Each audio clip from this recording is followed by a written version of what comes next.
just a general thing in career development is you want to have a plan as you're deciding what industry you're going into, what kind of promotions you can get, how you can be developing as a leader. All of that's important. Yet sometimes people overthink stuff and try to map out an exact plan and miss out on interactions that they could be having on a day-to-day basis. And so things change so quickly that having a long-term plan when you're younger, it's not like, I think of it like a rough draft. Like you have a template of where you're going, but things are going to change and you're going to learn more about yourself in the process. And as you develop relationships with people, those relationships are the really important thing because they know you, they know what you can do, they know you're trustworthy. And so you want to get to the point where in your career, you've got lots of ways you could go. You've got people who would want to hire you, and there's kind of a confidence that you can have in yourself that you know you deliver, you know you're good on a team. And now it's a matter of, well, where do you want to work? What's the area that's going to help you develop? I think sometimes people make the mistake of trying to have their career path 100%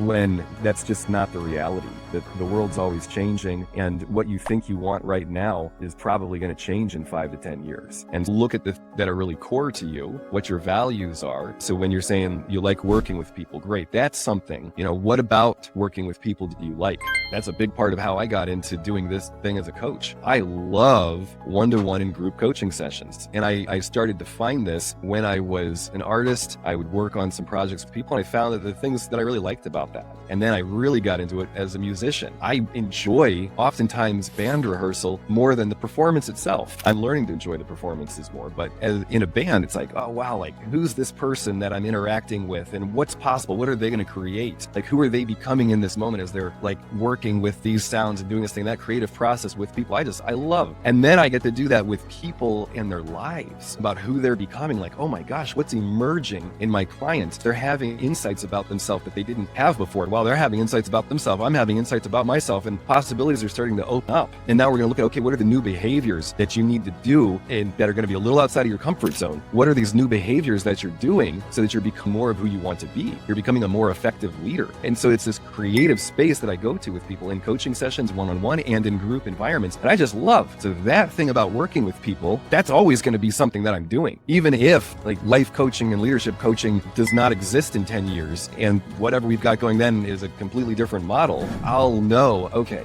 working with people, coming up with creative solutions and seeing people develop, well, that is something I really like. Seeing people develop while I'm developing myself, I really, really like that. So that's always going to be kind of a guiding light for me in my career development. And so I don't have to know a specific path because I know that I'm always developing these skills that are really important to me.